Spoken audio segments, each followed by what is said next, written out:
Bom, vou explicar como eu olho o gráfico, né? Basicamente, as coisas que eu gosto de prestar atenção e analisar aqui o gráfico, o movimento final do Ibovespa, ver possíveis movimentos. Primeiro, estou no gráfico mensal.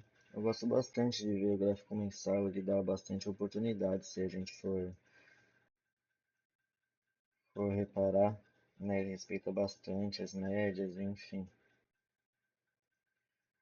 Primeiro eu marquei os topos históricos na época, né? Deixei marcado aqui. Na época eu estava enxergando esse aqui, depois esse aqui. Aí eu fico olhando um pouco o gráfico, diminuo.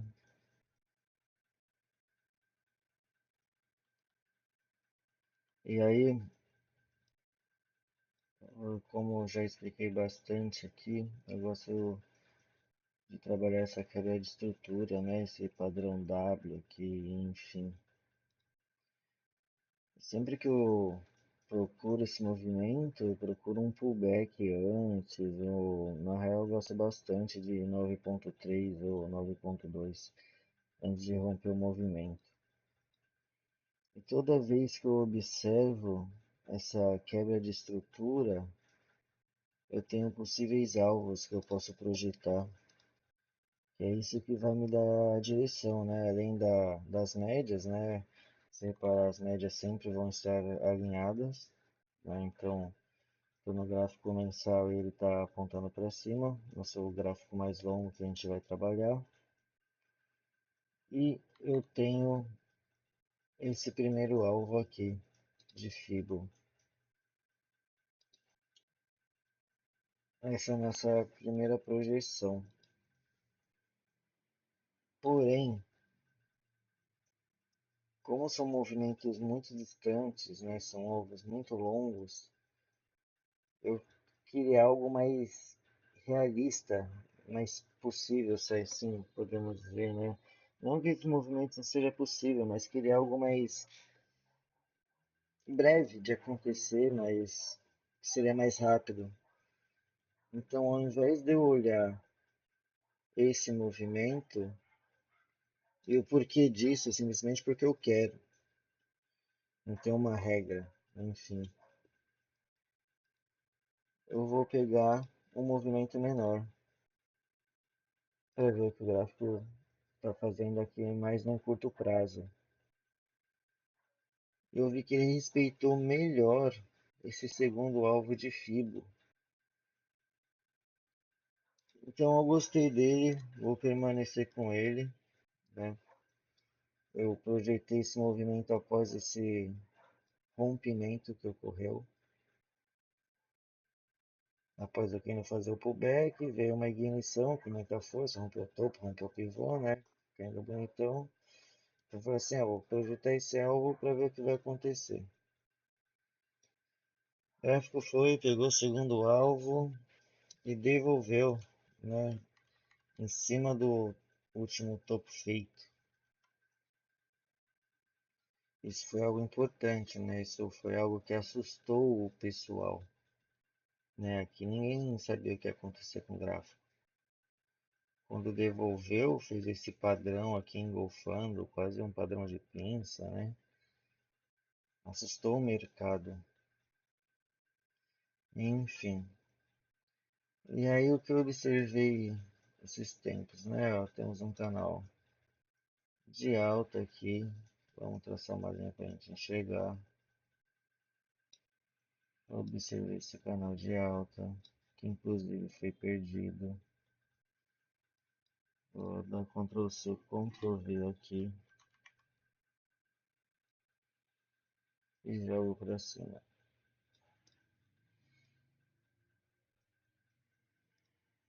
Aqui a gente já consegue enxergar melhor, né? O desenho já clareia um pouco. Já começa a ficar um pouco mais fácil de enxergar. Quando perdeu esse canal, assustou mais ainda. Eu pensei, pô, será que realmente vai virar? Até o momento que ele toca 21. Quando ele tocou a 21, eu reparei que também era um pullback na máxima rompida do pivô anterior. Né? E se a gente for observar aqui, a gente tem uma onda 1, onda 2, onda 3 e uma onda 4 complexa, certo? Como demanda as ondas de Elliott, né? A gente pode traçar uma retração assim. Esse estilo de projeção aqui eu aprendi com o falso botelho. E aí a gente coloca na mínima do movimento. Né? Se eles tiveram força para empurrar aqui, a gente pega esse movimento e projeta ele para cima. E a gente dá a entender que ele terá força para replicar esse movimento. E olha que bonito, né? A confluência com o último alvo de Fibo, que eu gosto bastante de utilizar.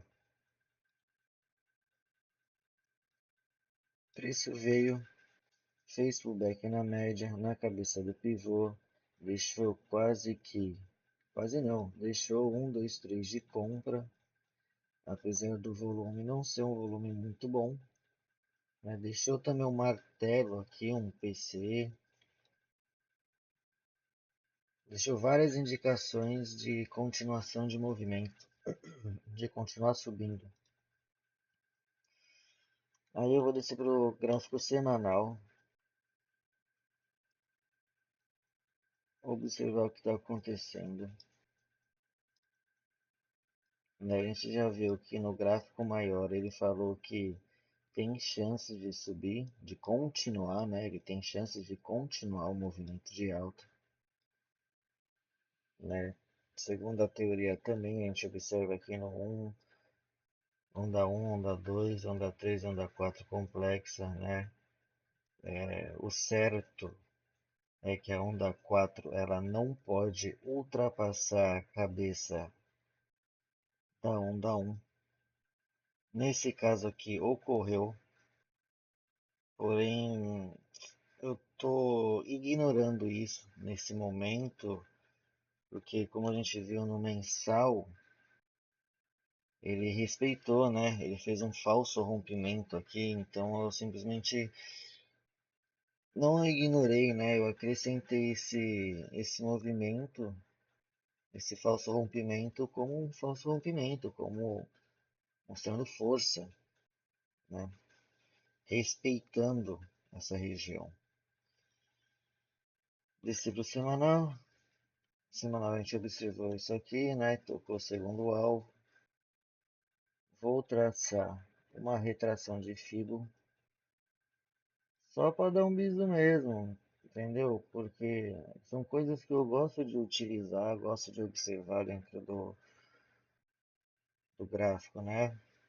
São coisas que me dão informações para criar um possível cenário do que talvez o gráfico vai acontecer de acordo com o que ele está me dizendo, né? Porque a gente não sabe o que o gráfico vai fazer. A gente nunca sabe o que isso vai acontecer, mas ele traz padrões para a gente que, de acordo com esses padrões, tende a acontecer, tem uma porcentagem de acontecer algo, né? Então a gente junta um monte de coisa, um monte de conhecimento para tentar chegar num resultado final mais coerente, digamos assim. Tracei as retrações de fibro, né? Vi que ele começou a cair, perdeu a primeira média, perdeu a segunda média aqui em rede de proteção, então falei assim, vou traçar o fibro e ver até onde ele pode recuar desse movimento. E olha que bonito, né? Ele segurou exatamente no último alvo de fibro, né? E aqui também, ó, É um topo importante que eu tinha marcado anteriormente, se a gente for ver, né? Ele fez um movimento exatamente em cima dessa região. Normalmente os índices e commodities, né, eles gostam de fazer essas reversões no segundo alvo de Fibo, de 50% de Fibonacci. Mas nesse caso fez um terceiro, mas normalmente é no segundo. Eles observam mais. Enfim, a gente observou que no mensal tá para cima, basicamente. A gente observou que respeitou a retração de Fibo, respeitou a cabeça do movimento. E olha o que a gente observa aqui no final.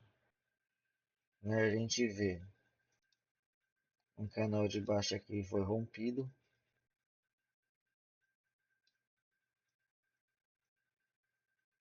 O porquê que eu tracei assim? Porque ficou bonitinho, né? Ignorei isso aqui, essa máxima, e peguei essa aqui, ó. A gente vê que ficou mais bonito. E olha o que acontece aqui no final. Primeiro, olha como vai desenhando a coisa, né? Vai dando uma luz pra gente quando a gente vai acrescentando o conhecimento, né? A leitura, as ferramentas, né? Do gráfico, enfim. Só vou tirar essa retração de Fibo para ficar mais fácil de visualizar. Para limpar um pouco, né? Tá muito bagunçado. Eu vou ampliar aqui, ó. E olha o que eu observei que interessante.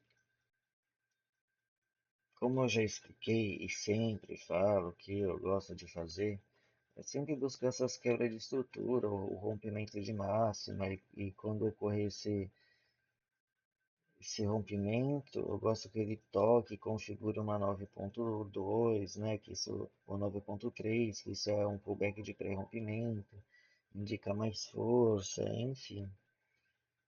Olha que a gente observa aqui. Ele parou de cair, voltou a subir, testou a máxima anterior e configurou uma 9.3 de saída desse movimento, da quebra dessa estrutura de baixa, né? Aqui ele está indicando que ele quer quebrar essa estrutura. A única coisa que me deixa um pouco preocupado é o volume. Para esse movimento ficar mais bonito, digamos assim, o volume teria que ter acompanhado, entendeu? Tipo, o volume do candle de referência é maior que os volumes de venda, e os volumes de venda aqui, ó, baixinho. E esse aqui superando os volumes de venda, né, que foi esse candle de força. Aí esse movimento ia ser a coisa mais linda, se isso ocorresse. Mas a gente continua de olho, né? E quando isso acontece, o que que a gente faz? Projeta nosso alvo de Fibonacci. Vamos lá, projetar nosso alvo do que pode acontecer. Então, temos nosso primeiro alvo aqui em cima, em 136.580, enfim. Então vamos observar. Se ocorrer o rompimento dessa máxima, dessas duas máximas, tem grandes chances do mercado vir buscar esse primeiro alvo. A máxima nem se fala, é certeza, né? Basicamente porque vai mostrar muito interesse, mas a gente não sabe o que o gráfico vai fazer. Ele pode simplesmente aqui abrir aqui, derreter, cair, romper todos os fundos e ir pra merda. Enfim, mas tudo indica, né? Tá bonito, que querendo ir para cima. Vamos ver se ele continuar, se ele vai romper aqui, Se ocorrer, indica que tem chances de continuar subindo e buscar essas regiões. São tudo possibilidades e probabilidades. Enfim, é basicamente isso que vai acontecer. Vamos observar, ver os movimentos que vão ocorrer aqui nos próximos dias. E se ele vai respeitar a análise, né? A análise feita. Se isso acontecer, vai ser muito bacana de mostrar. Vai ser bem bonito, né? Porque mostrar aquele gráfico paradinho, acertando os alvos, é a coisa mais linda. Vamos ver se a gente acerta esse movimento, essa leitura, se ele respeita e vai buscar os alvos ali. Isso é interessante. Ah, e no vídeo anterior eu não mostrei o movimento do Itaú, né, do que aconteceu, o, a porcentagem, né, eu só falei que no título do vídeo não mostrei o movimento, esse movimento é surfado, a gente entrou aqui e vendemos na saída aqui, deu mais ou menos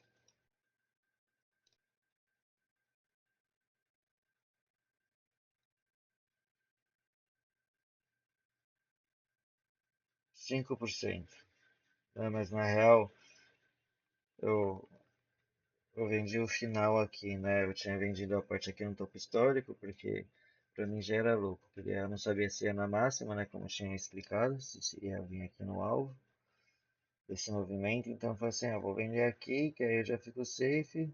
Se perder tudo, se perder a média, eu saio com o restante e finalizo o movimento. E foi isso aqui.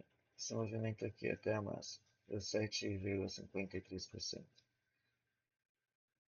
E no vídeo de hoje é só.